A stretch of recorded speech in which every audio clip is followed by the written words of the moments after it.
the inevitable Washington state decline begins as Seattle region posts the highest office vacancy rate in the United States. We're number one. What's that look like? Let's get into it. Here we go. So here's today's main article. Seattle region posts highest office vacancy rate in the U.S. I thought that was really interesting. And it's based on region, right? So you've got other areas that their downtown financial cores probably have more specific vacant areas, but this is region. This is based on region. Hybrid work continues to impact office occupancy rates. High quality, amenity-rich properties still attract tenants despite market challenges. Now, a lot of the stuff that you're going to see here is they're saying, well, there's some good and there's some bad. And they're talking specifically about the commercial office market. But we're going to look further at a whole bunch of stuff that Seattle's number one in that isn't good. Isn't good. I'll give you a hint. We got the highest Uber prices. We've got the highest DoorDash prices in the United States. I'm not saying that that's causing this vacancy factor, but it all works together. Keep that in mind. Thank goodness no one's breaking ground on new office projects in the Seattle region. The market can't take any more. Listing service Commercial Cafe this week reported the Seattle region as the highest vacancy rate in the country, 27.2%. Basically a third of the space, as well as one of the lowest volumes of investment sales. So fewer businesses coming here leasing space, fewer tenants re-upping space, and fewer investors buying buildings in Seattle. Why would that be? I don't know. How about $9.2 billion in new taxes?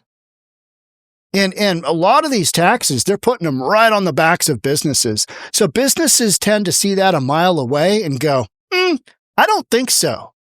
I don't think so. Two other markets, San Francisco and Austin, Texas, were the only other markets with vacancy rates over 25%. San Francisco, tech market. Austin, Texas, tech market. A lot of this has to do, there's a bunch of factors here. Let's get into those super quick. You've got the whole work from home. Austin, Seattle, San Francisco. You had New York. You had markets where employers had their employees work from home because they could. And specifically San Francisco and Seattle and Austin. Austin's become a big, big tech hub.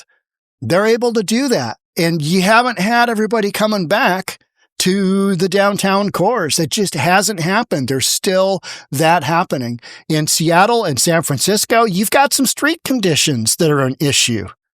And in Seattle, you've got an anti-business leadership.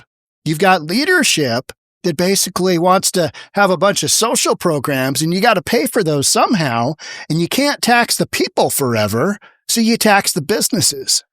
That's how you get your revenue, because you've got a deficit at all times.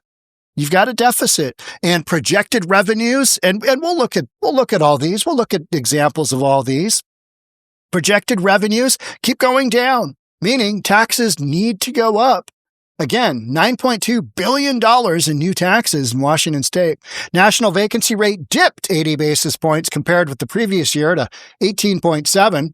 Seattle region's over 27 office vacancy rate was 230 basis points higher year over year. We're going the wrong way. We're going the wrong way, folks. While the region's average asking rate in August of $35.24, $35.24 per square foot represented a little bit of a decline, not much. The highest asking rate in the region, Seattle region, $67 a foot.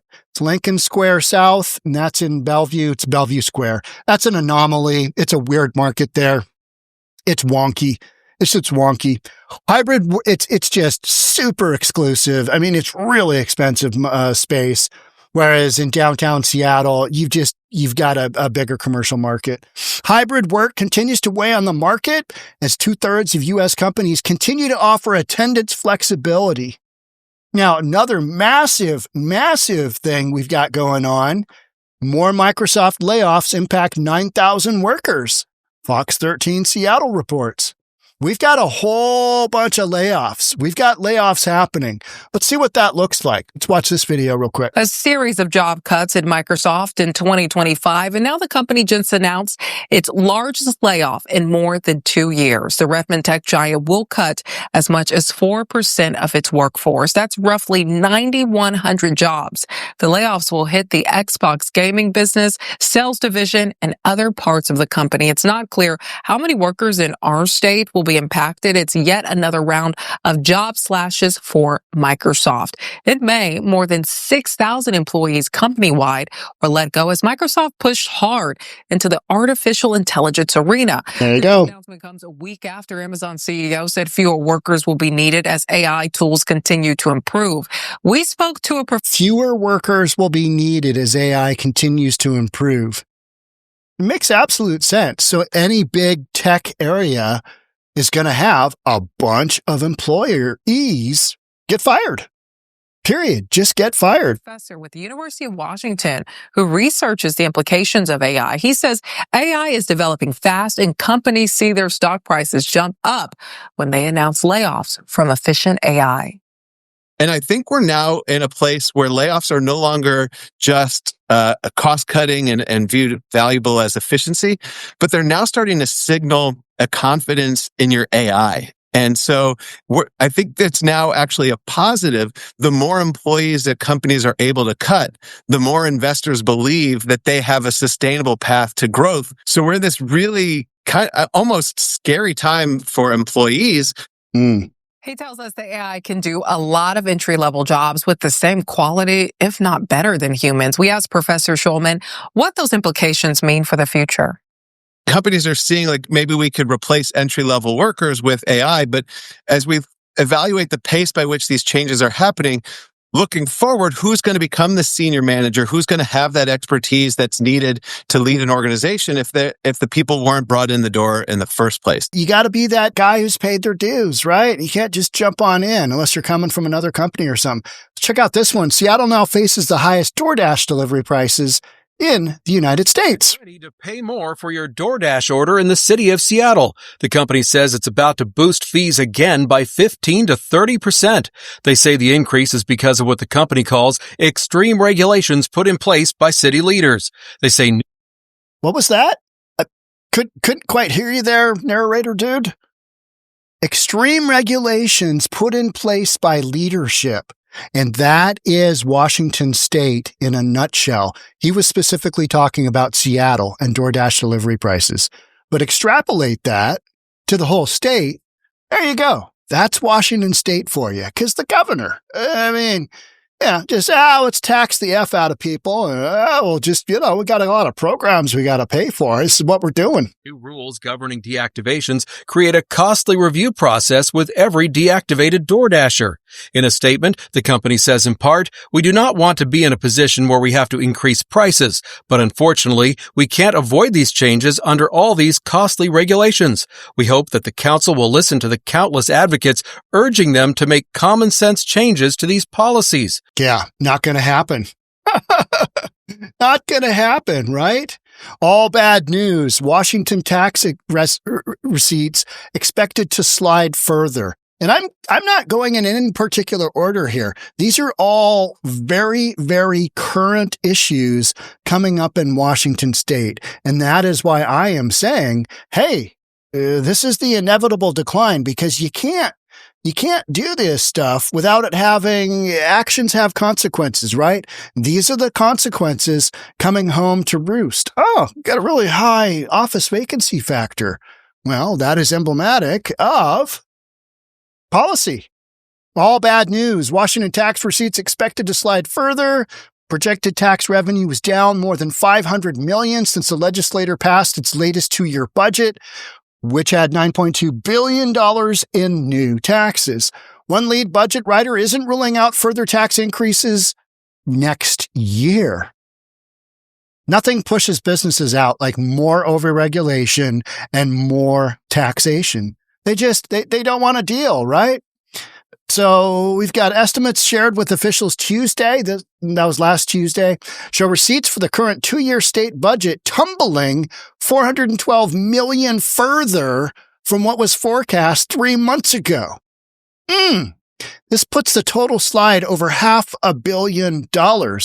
Ooh, that's all bad news. It will make figuring out a supplemental budget plan next year that much harder. Hey guys, are revenues going up? Or are they going down? I can't tell. Seattle's the most expensive Uber rides in the U.S., study finds. Most expensive average Uber ride in the country is in Seattle, where a 30-minute Uber ride costs an average of $60. I would disagree. I would say that is more like a 20-minute Uber ride, and it'll probably cost you $65. Because I have taken Ubers recently, and they are damn expensive. So's DoorDash, right? Uber Eats, DoorDash, any of those are just so expensive. Because you've also got this ridiculous, hourly mandated wage that we're going to talk about in a second. But yeah, really expensive Uber rides. I go down to Oklahoma City and look at what an Uber ride would cost me there. And I'm like, good Lord, I'm just going to take Uber everywhere. It's so cheap. Oracle cuts 101 more Seattle jobs in new round of layoffs. Okay, that's perfect. Seattle area tech layoffs mount with Salesforce and Oracle job cuts. Got Salesforce in there as well. All right, that's perfect. New sales tax on services in Washington takes effect Wednesday. That is tomorrow. It's part of the new tax plan. So you've got services, and Comcast is basically saying, we're not going to play ball. So a contentious new sales tax on services that Democratic state lawmakers relied on to pay for Washington's latest budget is set to take effect Wednesday. Yeah, this is what they're using to pay for the budget because they got so many ridiculous programs and we have so overspent. We're literally overspending ourselves into oblivion, just into bankruptcy, insolvency. Sure, it'll work out fine. Sure, it'll be good.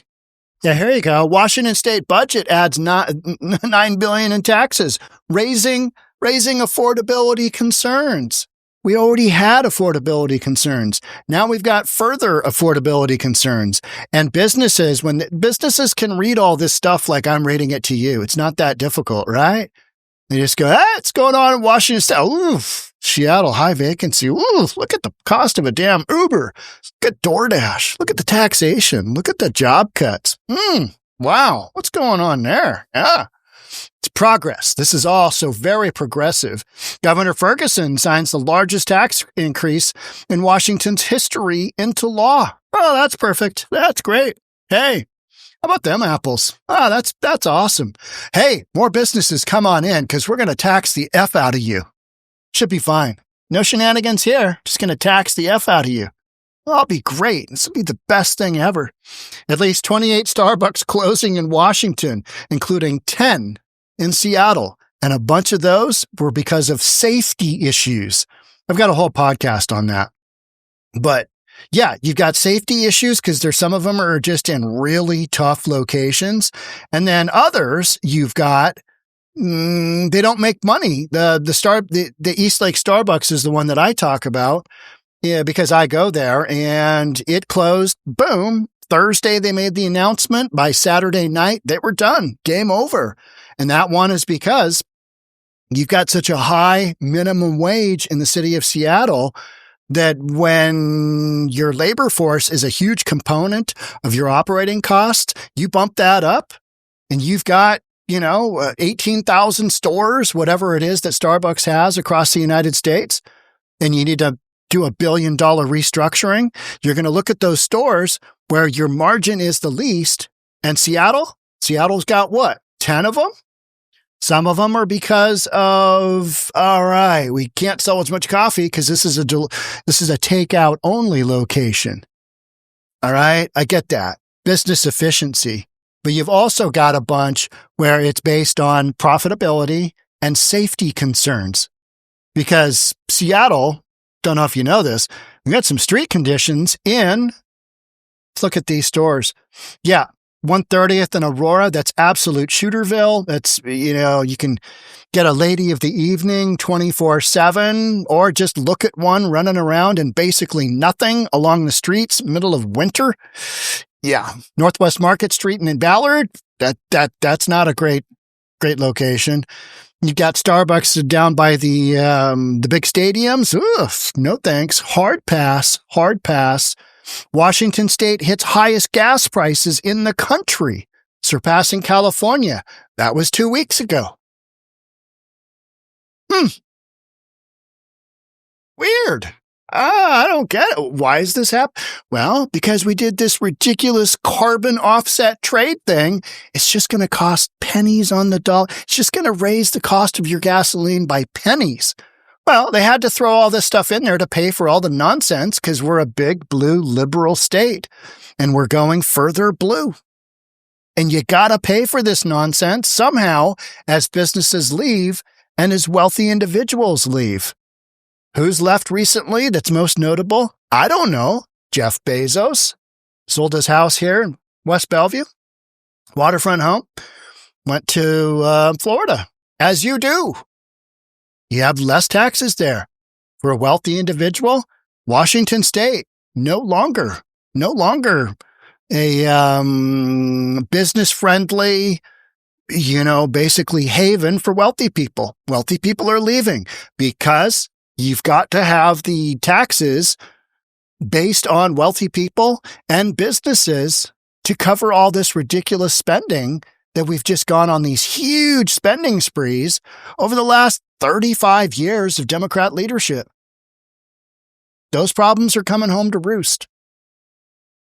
And, aside from a handful of those issues with the specific downtown Seattle core market, work from home. All right. I get that. Street conditions. All right. Yeah. You can clean that up a little bit. But overall general trends of when you've got those factors working against you, and then you've also got everything else that's super expensive, you're not going to, and then you tax the F out of the businesses looking to come in.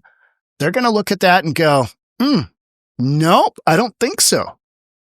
I don't think we're headed to that level. We haven't even gotten into housing affordability. One of the primary reasons the CEO and owner of In-N-Out Burger left state of California, their corporate, moved to Tennessee, is so that their employees could actually maybe afford at the price levels that In-N-Out Burger can afford to pay them, employees could actually buy a home. This graph here is home buyer demand versus affordability by state. So here's Washington State. We are right up there. We're like 35% decline in sales, number of sales happening to real estate. Because when interest rates go up from 2 3/4 to over 8 for a split second, and now they're back in the mid 6s, that ability for home buyers to purchase is just destroyed. Whereas in other states like West Virginia, Louisiana, Alabama, Oklahoma, which are much more affordable, the home buyer demand dropped much, much less because people can still afford there.